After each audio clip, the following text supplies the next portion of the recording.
Hello and welcome to the Addicts Anonymous podcast. I'm your host, Jamar. Today's episode 156, and we're going to be interviewing Kristy H. How are you doing today, Kristy?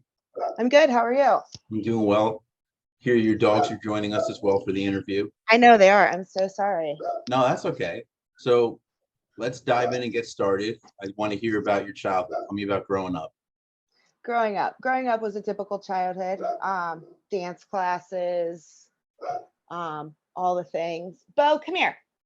It was a good childhood. I would never have looked back and thought something was wrong with my childhood, but there was a lot of arguing inside the family. Digging deeper, there was definitely problems within, like my mom and dad were 19 when they got married. Nobody should get married at 19, in my opinion. But they had a bad childhood themselves, so they were just navigating their own lives and doing the best they could. What kind of childhoods did they have? Do you know?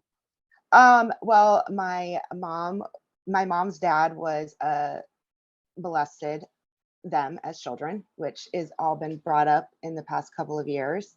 And my dad came from a very abusive childhood, so they did a really good job from where they came from, but they still had their own trauma that I think they're still working at as adults. That's what I see, at least as I'm an adult now, seeing them. They were great. I went to a Catholic school, I had everything I ever wanted, but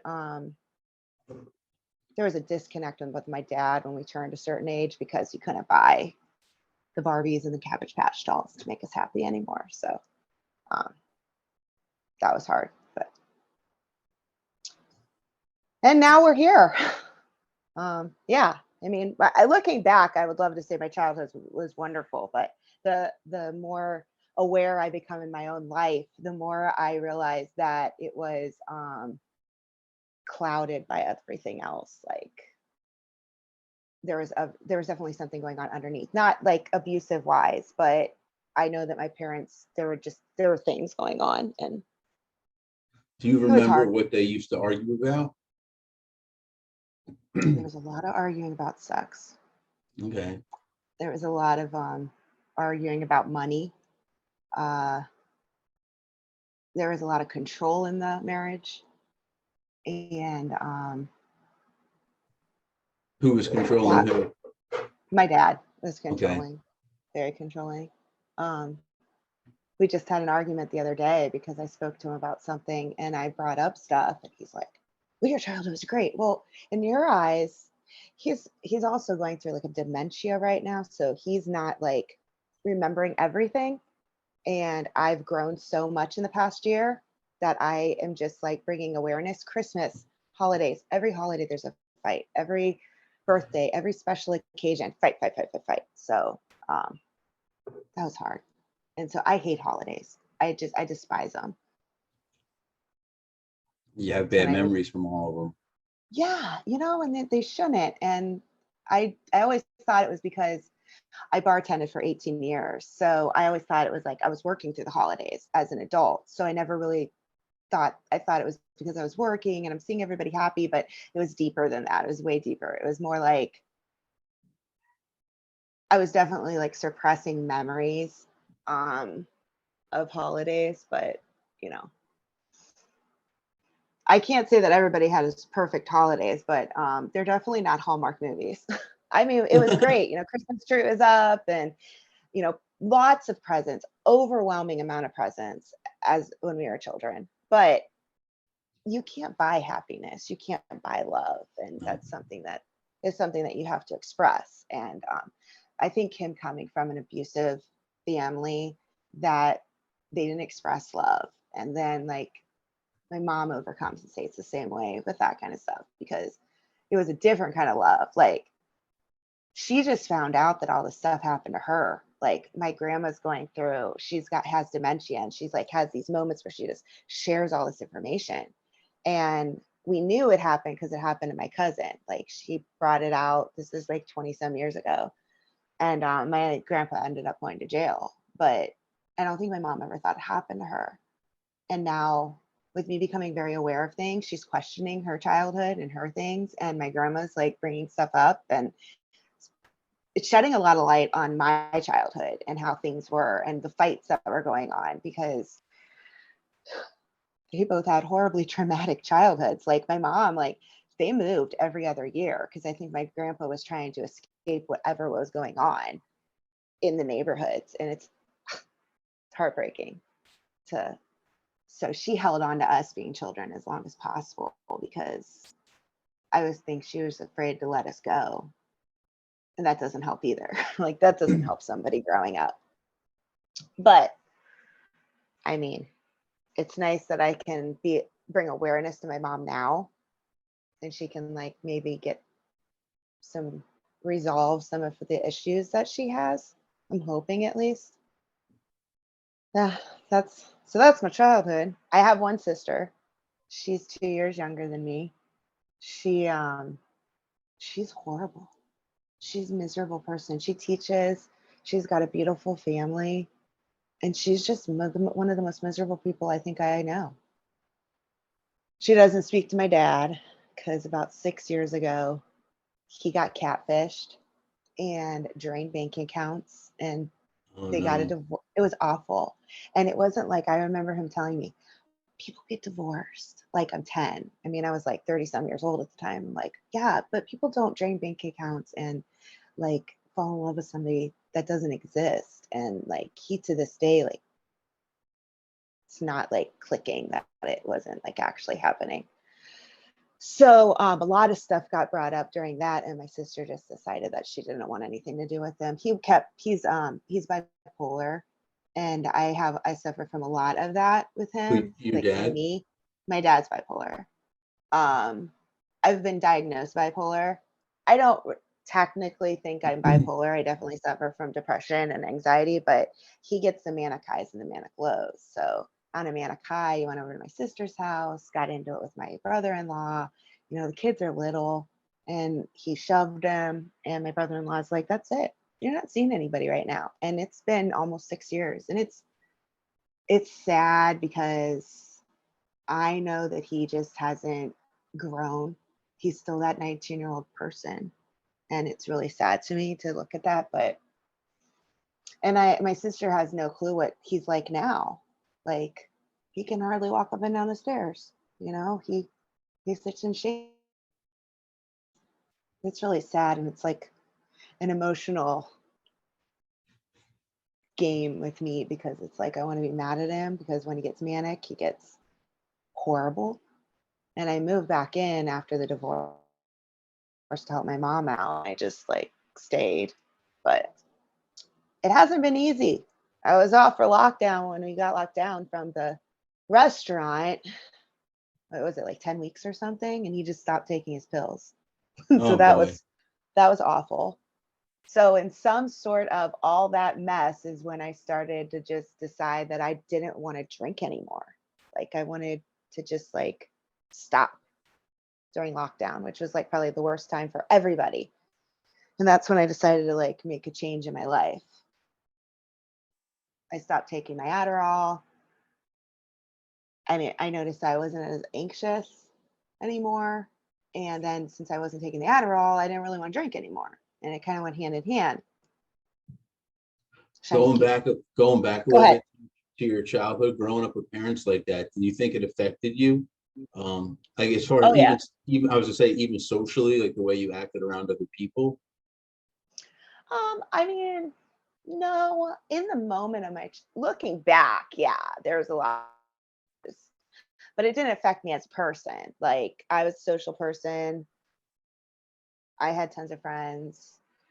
Um, we had 98 kids in my graduating class. So it wasn't like I had like hard high school years like that I hear other people have had. I don't think it affected me. Like they didn't drink. Like my parents like hardly ever drank. They didn't do drugs. They didn't do any of these things. And I just like I was the experimental. Like I feel like they were living their teens and their 20s through me and all my problems that I had. And they didn't understand any of it because they didn't do any of it, you know? So they didn't have those experiences. Yeah, it was no, I don't think that affected. me as a person. Um, maybe a little emotionally now. Maybe I suppressed it for so many years. I don't know. But I don't blame any of my drinking on them. This was all me trying to make myself happy. And I was just chasing something that didn't exist because I don't know. For me, drinking was just like a calm. It just made everything better. It made my anxiety worse though, and I didn't know that while I was doing it. And it made my depression worse. It made everything worse, but in the moment I didn't know. I couldn't figure it out. I couldn't. I was just talking to a friend the other day and I told her, I said, I think this is the first time in 41 years, well, I guess like high school and stuff, but like that I actually love my life. Like I want to go to bed so I can like get up in the morning and do it all over again. Like before I'd stay up all night long because I didn't want to have to do it all over again. It was exhausting. My life shouldn't have been so, it was exhausting to live. I didn't want to live. I didn't. I just didn't. I hated my job. I quit my one job to get away from my ex-boyfriend who's his dad owned the restaurant. So he started dating somebody and that was hard to watch. We were together for a long time. So I quit and went to a different restaurant and I thought everything's gonna be better because I'm here. And we were allowed to drink at our other restaurant. So 9 o'clock hit and we were allowed to start drinking, which is like the worst thing possible when you're in your 20s. And you're like, sweet, every night's a party. So What age did you first start bartending? Did you have to be 21 and over? I actually I took that year off of college. Um, and so I was like 23 when I actually started serving. And it was like a little Irish pub, super small. And they just kind of tossed me behind the bar one day because somebody didn't show up. And like, that was it. That was, it wasn't bad. And, it was great. The owner, he became like a grandfather to me, which I didn't have. Um, and then his son is the oldest of like my ex's brothers, the split family, and he became like a second dad. It was like a family. It was Yeah, wonderful. I loved it at the beginning, that's and great. then it just turned to like it was like Cheers, and then it just turned into like I would just watch these people come in every day and drink gulping down black velvet and Windsor shots, and I'm like, they're gonna go home and they're gonna like do their rest of their evening. They're gonna be with their wives and their kids, and looking back, I'm like, oh, how do these people function? And then I went to like, when I quit there, I went to like more of a restaurant. Like it was a 50-seater bar, marble tops. It was beautiful in there. And, it was craft cocktails. So I felt like I was really like using my skills and I had a purpose and it was a wonderful experience. But in reality, I was still just feeding people alcohol. Like, I'm watching them. They're coming in every day. It's the same people, the same things. And then I saw the toxicity that was surrounding the hospitality industry. It's like a toxic mess of drama, hangovers. The second I pulled in, I couldn't wait till the day was over with so I could just start drinking because I hated it so much at the time. And then when lockdown hit, I was like, oh my gosh, I miss my job so much. I can't wait to go back. What age did you first start having an issue with alcohol? Like, how was I did, college for you? Because you said you went to college. I mean, yeah, I mean, college was fine. I commuted to like the community college.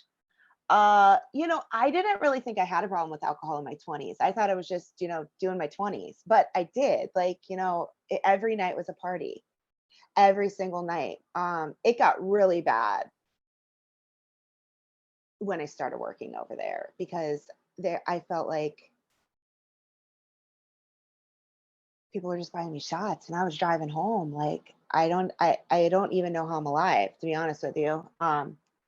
I remember one night we were doing 151 shots and I got in my car, 24 years old, went into the ditch, hit the mirror, of the car, got up on our, like, they're all back roads, so we live in a small town. And I was driving down this like little tiny highway. Sparks are flying out of the back of my car because I'm on the rim of my car. And I like get home, and my dad found me in the morning in the car with the door open and the window, the mirror busted and I'm like, oh man, I don't even know how that happened. So I think it was then that everybody started going, maybe you should slow down on your drinking. I'm like, I'm fine. Not a problem. And then it just like went downhill from there. Like there was a lot of drinking at work. It was always, everything was drinking. 9 o'clock, Friday nights, drinking until, 6 o'clock in the morning when I had to go back into work the next day and open. But you're in your 20s, so you can like get up and function. Now I'd be like dead on the floor. But I didn't think anything was wrong. I thought it was just my 20s. I only went to like the commuter college for like 2 years. So I was just like, just doing what everybody else does in college, I'm just. Then I became a sophisticated drinker when I went over to my other job. I got into fancy Napa red wines and expensive bourbons. So I wasn't an alcoholic. I was just a sophisticated drinker. I knew which to pair with which. And I didn't think anything of it, like at all. I did a lot of like stories on my Instagram and stuff. And I'm so glad that I did, because I feel like it's this roadmap to how I got here, like today, because I kept telling myself in these stories that I'm talking like, I really want to quit drinking. Like every Monday I wake up and be like, I don't want to drink anymore. I'm not buying a bottle of wine after work. I'm not going to drink tonight. And then that would be like in the morning. And then by the time I was off work on Mondays, because that was like a day shift, I was trying to figure out if I needed 1 or 2 bottles of wine, but I was going home and drinking. So I still didn't really think I had a problem. Like, I'm just drinking wine. They drink it at bridal showers and book clubs. So I don't have a problem.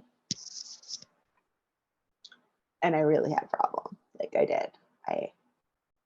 Because I would come home from work and drink by myself at like 11:30, 12 o'clock at night. I'm chugging like a bottle or 2 of wine.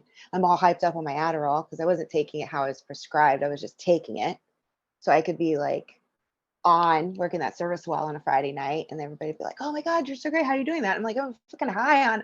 Oh, sorry, I don't know if you can cuss on here. I'm It's high on my okay. No, Adderall. it's no problem. Like so I was smoking, chain smoking, and then I'd get home and I never thought I was drunk ever because I was so high on my Adderall. Like one night we went out after work and we went to a bar that our one friend worked at, and he was like making us it was Windsor and ginger beer was my drink at the time, and he was like pouring, like it was all bourbon. And like your friends always think they're helping you out. Oh, we're gonna hook you up. Well, you're not helping me out at all. And then it's a shot of Jameson and then another one. And we went to another one, and somebody was going to drive me home. And my friend didn't want them to drive me home because she thought I was going to like hook up with, it was like my manager at the time. And she thought I was going to hook up with him. She's like, oh, she's fine. And I'm like, oh yeah, I guess I'm fine. It was like January 4th and it was like sub-zero outside. It was so cold. And I drove home and I went to go light a cigarette and I took my eyes off the road and I must have hit a patch of ice, and snowplow was coming the other direction and hit me head on and spun Oh, me out. And I literally in that moment tried to move my car. My airbags are out. I don't know how bad the car is. I don't even know what's going on with the other guy in the car. And I'm like, shit, I got to get out of here. That was my first thought. Like, obviously, because I kept saying, I'm not drunk. I'm totally fine. Because like when I was on my Adderall, I never really felt drunk. I just felt fine, but I 100% wasn't. So the guy came up and he's like, oh my gosh, are you okay? Blah, blah. And he was totally fine. I felt so horrible. His car's in a Jeep, in a ditch. He was on his way home from his last thing. And, like we call the cops and I'm freaking out. Like I didn't even know where I was, to be honest with you. And I pass by this allotment all the time. Like I called I called my manager. Now the cat wants involved. And I called my manager, and he's like, well, we're going to pick you up at. And he came out, and he's sitting there, and it's like sub temperatures. And I had to walk the line and all the things. And I think the officer was just like, I was able to speak. I wasn't slurring my words. I was able to do that. I was able to fill out all my forms. I think it was just like the universe is like, bam, you need to stop. You need to stop what you're doing right now, because this is your warning sign. And I still didn't know how bad it was until I had to go I had to go sign, because they had to total the car. It was a lease. They had a total car. It was like only 2 years old. And my mom's like, oh my God, you could have died. Like, you could have died. And you don't even know the magnitude of it. And I was terrified. I was terrified that I did that. I could have killed somebody else. And so from then on, I just stopped with the drinking and driving. I just Uber everywhere. Like, if I was going out to dinner, I knew if I was going out to dinner with anybody, it wasn't going to be just going out to dinner. I was going to be drinking wine before I left. Manhattan's up. I wouldn't eat because I'm on Adderall, so I'm not hungry. And then it would be the bar and shots. And it's great now because I could just Uber and it's not a big deal. But it totally just ruins your next day. I always had cash on me because I'm bartending. So I'm spending all my bill money at the bar. Like, I'm freaking like the richest person in the world. And buying 50 bottles of wine at the restaurant that I can't like really afford. So I'm charging everything. And then, the next day you're like, where's my car? How did I get home? You're like, oh my God, how much money did I spend? And it was awful, but I didn't drink and drive anymore after that. So I guess that was a good thing. Yeah. Yeah.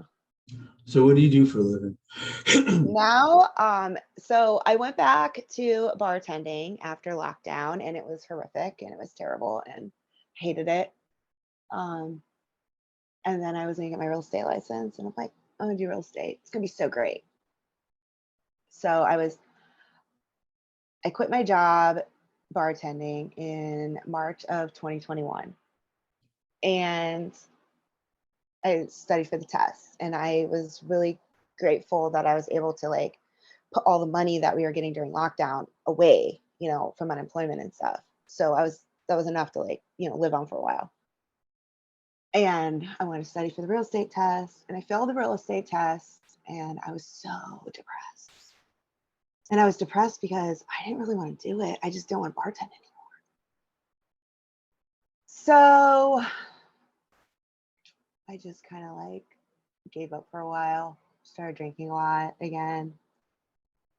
And then my friend called me that I used to bartend with. She's my best friend. And she's like, my uncles are starting a warehouse setup, like a warehouse startup. It's a dog food treat company, and we really would love you to come work with us. And I'm like, no.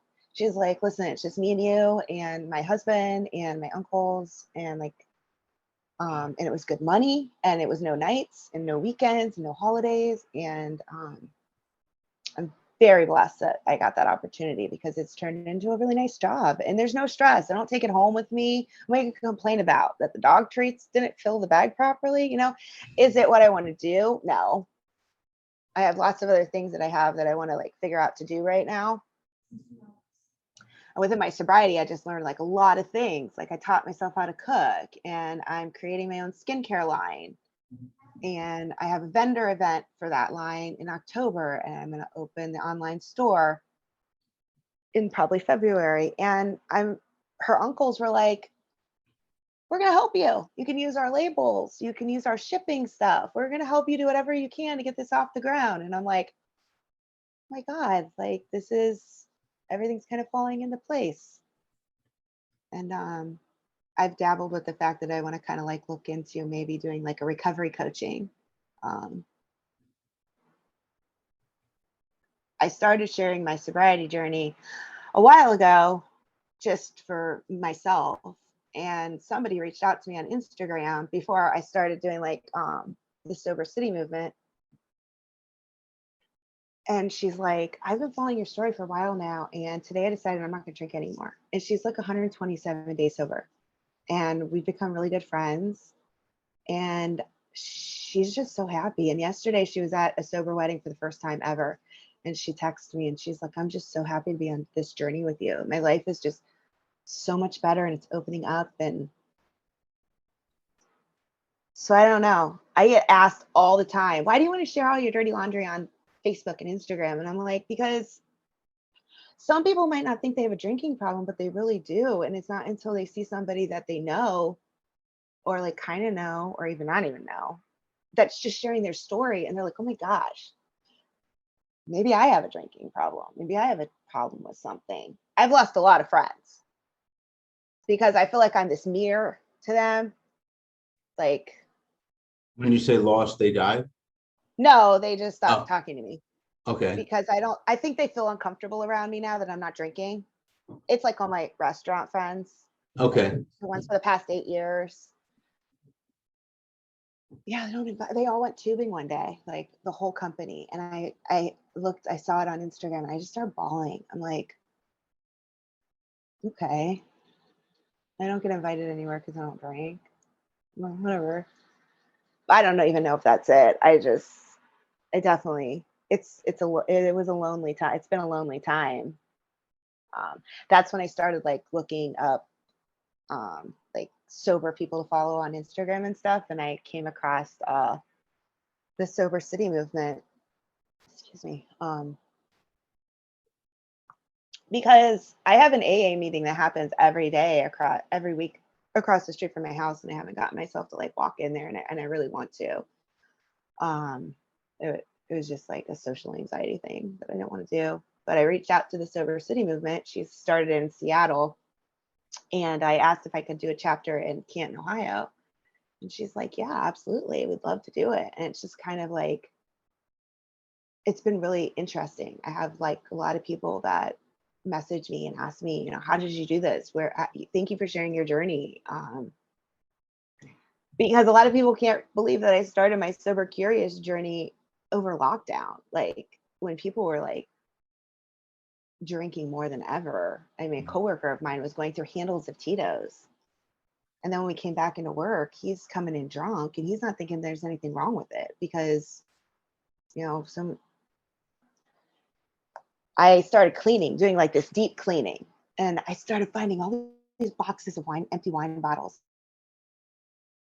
Where were you cleaning? In your apartment or? in my room. Hid all of this, like the whole upstairs, like my whole loft area in my room. Okay. And I kept thinking, well, it's because it was late. You don't want to take.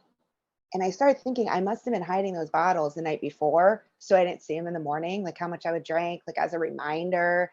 And it was really weird to me that it was definitely like a eye awakening. Like, holy shit, I actually have a real problem here. Like,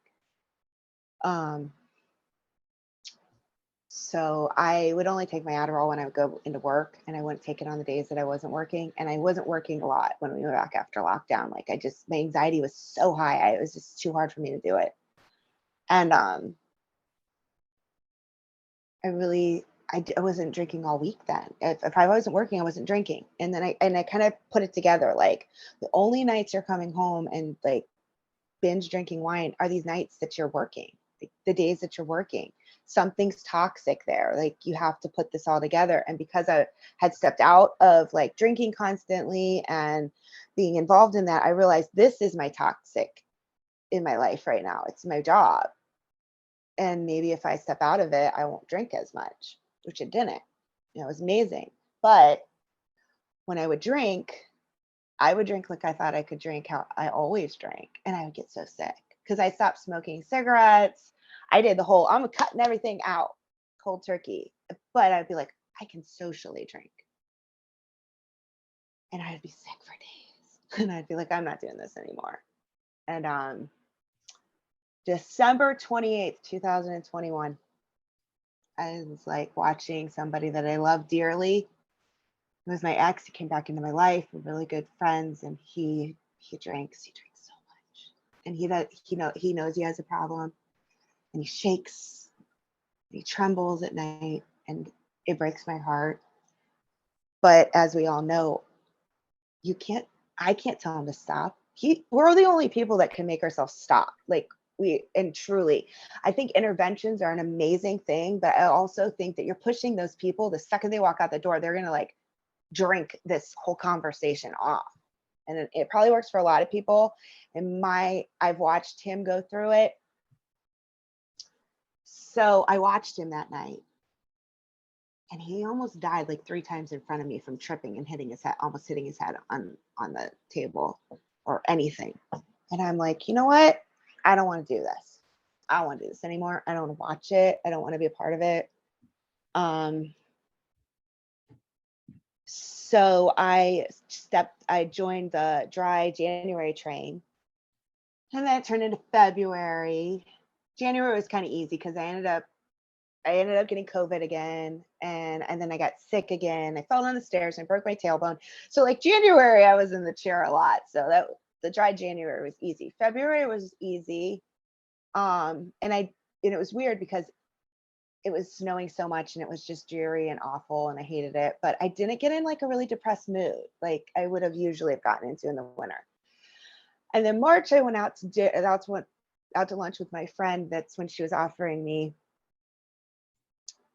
a promotion in our job. And I was just like, we were at our old restaurant that we worked at, and I had a Diet Coke. And I'm like, you know what? If I can come in here and sit down and have a Diet Coke, then I can just like not drink. And that's when it really hit me like, oh my God, you're doing this. You're not going to drink. Like, you have a problem. You're an alcoholic and you're not going to drink anymore. And that's when I kind of like got really anxious. Like, oh my gosh, I can't do this. I can't do this. But I didn't drink.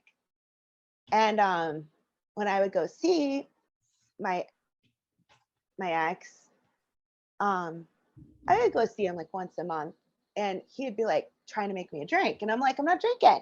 Oh, you're still doing that thing, huh? Oh, good for you. And I'm like, well, it's really not a thing. It's like, and then when I started doing like the Sober City movement with the Instagram page and the things, and he's watching this stuff, and I'm posting it on my Instagram account. And a couple of weeks ago, he texted me and he's like, how's this sober thing for you? Do you like it? And I'm like, yeah, I love it. I love it, actually. Like, he's like, oh, I could do that. I'm like, yeah, I think, that'd be great. Maybe you should just try it for like a week or two. I was like, but are you worried about maybe going through like really bad withdrawal? Oh no, I stopped drinking all the time. Because he's a pathological liar. Because he lies to himself about the problems that he has. Because he quit drinking liquor, so he doesn't have a problem. Just drinks White Claw and wine now, beer. And I get really mad at his family because he's fine. He just needs to be a regular alcoholic like the rest of us, not be. He's the greatest person to be around drunk. He's funny and he's the life of the party and he's wonderful. And he's loud and it's fun. Just sip your bourbon like the rest of us and not cause any problems. So unfortunately, he made me quit drinking, like for good. I guess that's good. Yeah, of course. Anything, whatever helps get sober, Right. And I have my cousin's wedding in January, and it's the first time I'm going to see my family sober in September when I go down for the bachelorette party. I'm terrified. Like, I was talking to my cousin the other day, and she goes, my mom just doesn't understand why you would like do this, talk about it all the time. And then my one friend asked me, does your cousin really have a drinking problem? No, I just do it for the hell of it. I'm like, I'm just going to throw all this stuff out there for attention. Like, and it's really sad that people think like that. Like, just recover in private. Like, you should be ashamed of it. And I'm not ashamed of my recovery. I'm super happy about it and very proud of it because it's so hard. Our society has just taught us that alcohol's everywhere, and you can go buy it at the liquor store. You don't have to even feel uncomfortable about it. If you go buy drugs, you got to be like, oh, they do, meet me on the corner, and da, da, da. I can just like walk around with my bourbon in the middle of Giant Eagle. You can even drink while you're shopping. And it's okay. It's fine. It's fine. It's just alcohol. It's not a problem. And from my experience, the more I dig deeper into my sobriety and the more I become more aware of everything, it's not okay. Why do we have to have alcohol everywhere we go? Why does it have to be at the movie theater? Um, Everywhere. Took my niece and nephew to go to the miniature golf place up the street, and you can get it there. I'm like, do we even need to be drunk when we take our kids to play miniature golf? It makes me sad. Yeah, I mean, drinking is tied into the fabric of our country. It absolutely is. And nobody looks down on anybody that drinks because they're just doing the party thing. And as a bartender, it was really hard to watch it every night. And I'm surprised I would go home and do the same thing, because I'm like, man, these people, I feel so bad for them. Every night, like every night they're in here doing the same thing, drinking, talking about the same thing, complaining about the same thing.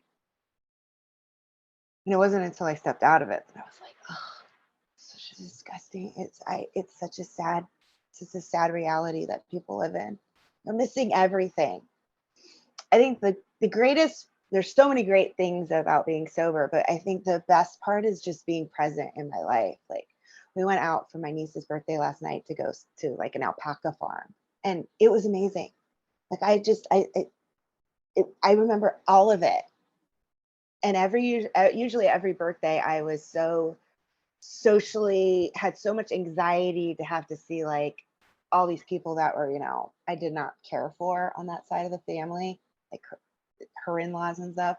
I would drink and drink and drink and drink. I mean, at one of her birthday parties, I slipped in my wedges and sprained my ankle, and everybody's, I was like this embarrassment. And I would have thought my sister would have been the first one with my sobriety to be like, I'm so proud of you. But instead she's like, does she really have a problem? Just asking my mom, is she just doing this for attention? And I'm like, it's not okay. But her husband's an alcoholic. So we don't talk about that, because then she would notice that he has a problem and maybe that should be addressed. But we went to a brewery last night and I ordered a Diet Coke, and I sat there and I'm like, I am at a brewery sitting in the bar area because that's the only place we could be. And I'm like totally fine. My brother-in-law's like, is it okay if I order a beer? I don't want to trigger you. I'm like, I don't get triggered by you drinking. You want to drink, drink. This doesn't affect me. It's like it was like the second time this week somebody's asked me that. Like, my cousin's like, we really want to go to a wine bar while we're down here, but I wanted to ask you first because I didn't want you to get triggered. And I'm like, I'm not gonna like relapse because I don't even want to drink. Like, I think I want I think what I miss is the social part of it. You sit down, you order a cocktail, you sit there, you go outside, you smoke a cigarette. That was just such a big part of my life. And that's what I did all the time. So now I'm like, Diet Coke. I don't even want to try the mocktails because I'm like, it's cheaper for a Diet Coke. I'll go buy myself something, other than that.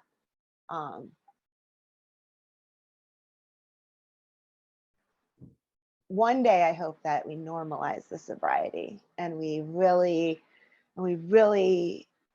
make it okay for people to stop and not feel like so like there's something wrong with them, like they have this virus that we don't want to get around these people. Because how I feel is people don't want to be around me because I'm not drinking, because I'm a constant reminder of problems they might have and what they're going through. Because like I have friends that are like, I drink a bottle of Jameson every other day. I'm like, that's a lot of Jameson, but it's okay. I can stop whenever I want. I'm like, okay. This is like the last party I was at with everybody. It was like last October. And I was still drinking. I was like doing I'm only drinking when I'm, around people or a party like that. And but they still had to say it to me and like still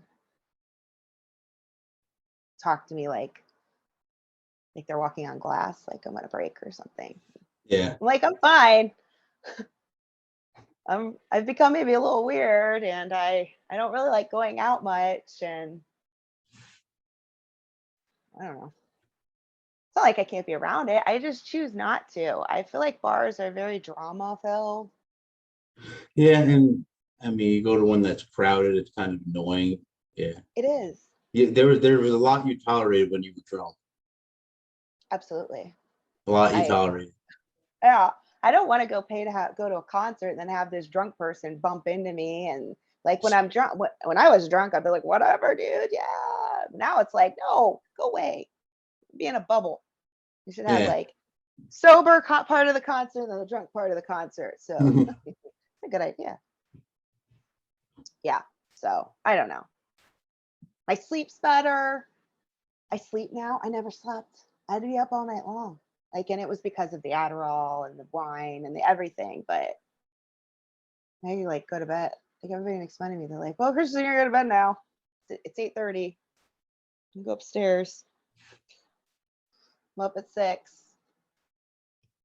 have all this time before I go to work. It's great. I can take dog on a walk, go play frisbee, do a little self-love stuff, and off my day." But I also want everybody to know it's not always perfect. Like my life is not always not perfect. I've now that I'm not drinking, I'm aware of situations. And when I'm in the middle of the situation, like if it's a fight or a problem or whatever, I acknowledge it. I sit with it for a little bit and then I just let it go. Because if it's not something like in this circle of your life that you can't handle and that you can't fix, then don't worry about it. Like I tell my mom that all the time. Like, just don't worry about it. It's not your problem. We can't fix it. Can't fix the world. Gas prices are so expensive. Okay, you still got to drive. I don't know what to tell you. I don't know what to say. But that I handle. I love looking back on situations and seeing how I've handled them now as to how I would have handled them. I would have screamed and fought, and I have a terrible temper, and I'm able to like tone it down a little bit. And then I would have just like drowned my sorrows in a bottle of wine, or if it was a really bad night, some bourbon. So yeah. Yeah. Seems like you've had quite the life. I have lots of stories. I have lots of great stories. I'm not going to lie. I'm never going to look back on my life and be like, I wish I would have done this 10 years ago, but I guess I wasn't ready. But I'm never going to look back on my life and be like, oh my God, why'd you do that? Because if we didn't do what we did, then we wouldn't be here. And I kind of like where I am right now. I like this place and I like this community, and I like this life that I'm creating for myself for the first time in my entire life. Like I'm sad that I didn't get married and have kids and do that whole thing. But you know what? If I would have done that then, I wouldn't have been the person I am now raising those children. So I don't think that would have been okay. And there's a lot of things as you get older.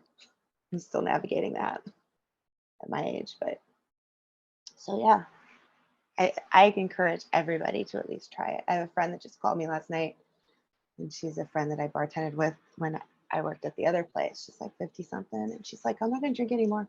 I'm gonna take a month off and see how I feel. I just want to see how you feel every day, and I want to try it. She goes, and I'm so scared. She goes, I feel like I'm giving up my best friend. I said, you kind of are. I said, but you're gonna find a whole nother life that's so much better than anxiety hangovers and crying into your bottle of rum every night. I'm really proud of her, and I wish her well. Hopefully she can do it. And I said, you know what? If it doesn't happen the first time or the first week or the first month and you mess up, quit. Don't judge yourself and be like, I'm not doing it. I mean, it took me a year and a half to get to where I was because I was starting, to like definitely not drink as much, but just keep going. Just keep getting back up and doing it again because your life is going to open up so much. It's going to be so wonderful. I'm excited for everybody that tries it. And in turn, I'm really hoping one of these days, like the person that I really want to stop, I really hope that I inspire him to stop. And if I don't, then at least I tried. That's all I can say about that. So, That's all you can do is try. I mean, at right. the end of the day, that's all that matters. even if you happen to fail at something, you look back and say, I tried it. A lot of people may have walked away from a situation that you actually tried. Absolutely. Yeah. Yeah, absolutely. So again, towards the end here, is there anything else that you wanted to add? I mean, you've told quite the story, and I didn't know if there's anything else you wanted to add to it. Just appreciate your life. Like, it goes by so fast. I can't believe I turned 41 last month. Like, it's shockingly scary. Happy belated birthday.